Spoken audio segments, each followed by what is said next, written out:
As she stepped into the classroom, silence swept across the room like a cold wind. Her classmates turned to stare, their eyes filled with a mix of pity and disgust. Chiamaka's chest tightened, her heart pounding against her ribs. Something was wrong. Chiamaka had always been the pride of Rosewood Girls College, one of the best secondary schools in Enugu. At just 16, she stood out, not only for her delicate beauty, but also for her brilliance. She was the girl everyone admired, the one parents pointed out to their daughters, work hard, be like Chiamaka.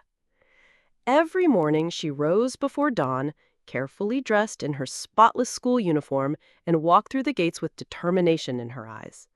Her long braids were always neat, her brown skin glowing without a touch of makeup. Heads always turned when she passed. "There goes Chiamaka," whispers followed.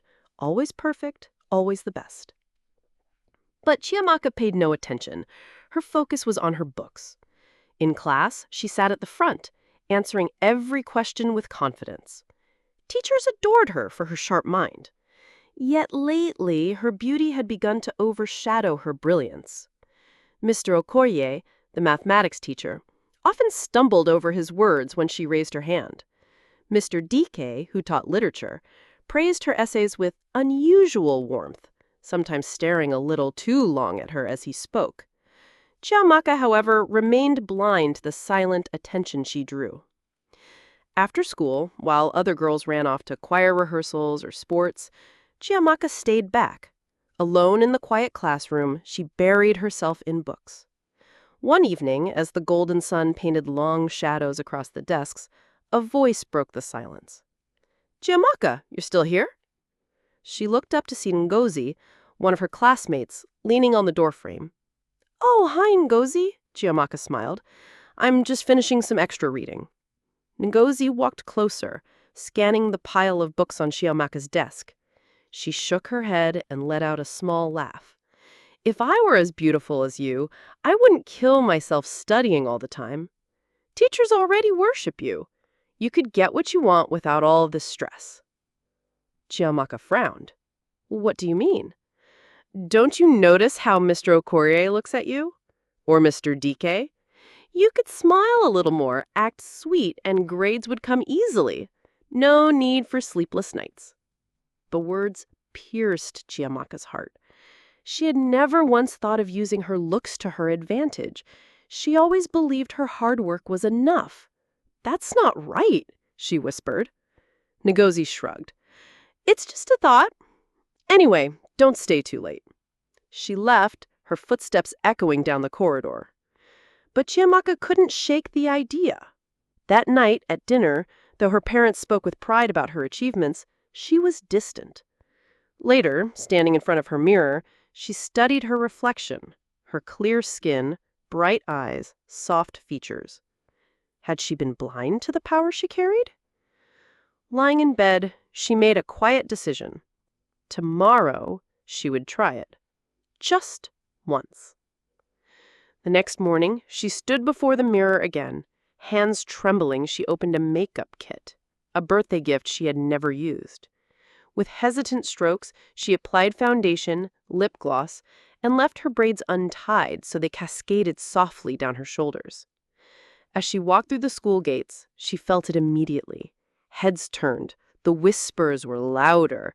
Even teachers paused when she passed. That day in Mr. Okorie's math class, there was a surprise quiz. Panic gripped her. She hadn't revised properly.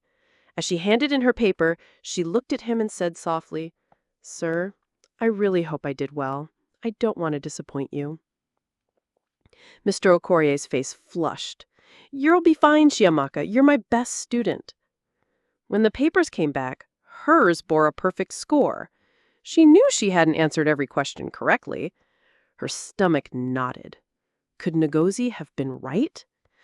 Encouraged, she tried again with other teachers. A smile here, a gentle word there, and soon her grades stayed high even when she studied less. For the first time, she rested. For the first time, she felt life could be easy. But her classmates noticed. Whispers turned bitter. Admiration turned to envy. Even Ngozi, who had planted the seed, now watched with jealousy as Chiamaka soared. One evening, as she was leaving school, she passed by the staff room and froze at the sound of voices inside. "Have you noticed Chiamaka lately?" Mr. DK's voice. "Yes," replied another teacher. "It's becoming obvious. She knows she's beautiful. She uses it." "We have to be careful," said Mr. Okorie with a low chuckle. "Still, maybe we should see her outside of school. A hotel, perhaps. It's dangerous here." Chiamaka's blood ran cold. She stumbled away, her heart racing. Guilt crushed her chest. This was never what she wanted. That night, she tossed and turned. Every compliment from her teachers now felt heavy, poisoned. She needed to stop. The next day, she went to Ngozi. "I think I've made a mistake. The teachers, they're starting to expect more than smiles." Ngozi leaned closer, smirking. "Then give them what they want. You've come this far." Chiamaka recoiled. "No, that's wrong. I can't." She walked away, not noticing the shadow of anger that crossed Ngozi's face. The next morning, she came to school barefaced, her braids tied neatly as before. She was ready to reclaim her honesty. But the moment she stepped into her classroom, she felt the shift. Eyes pierced her, whispers buzzed. Then, Ngozi stood up, her voice ringing cruelly. Well, if it's not our teacher's little pet, or should I say, the teacher's girlfriend." Gasps filled the room. Chiamaka's throat tightened. "No, that's not true," she cried, her voice shaking. "I never—" But the rumor had already spread like wildfire. At that moment, the principal, Mrs. Eze, appeared at the door. Her face was grave. "Chiamaka, my office, now." Tears burned her eyes as she followed. In the office, the words fell like knives. "Parents are complaining. Students are talking. Whether it's true or not, the damage is done. We have no choice but to expel you." Her world shattered. Her dreams gone in an instant. As she walked out, she saw Ngozi in the corridor.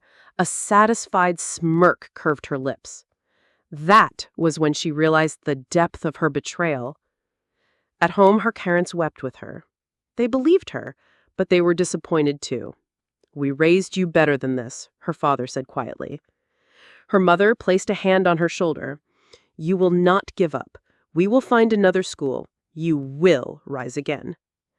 And so, days later, Chiamaka stood at the gates of Obiagu High School, a public school far less prestigious than Rosewood. She felt stripped of everything: her pride, her position, her old self. But as she took a deep breath, she whispered to herself, "This is my second chance. This time I will prove myself, not with beauty, not with shortcuts, but with truth." Little did she know, this new path would bring lessons she never expected. This was only the beginning of Chiamaka's story.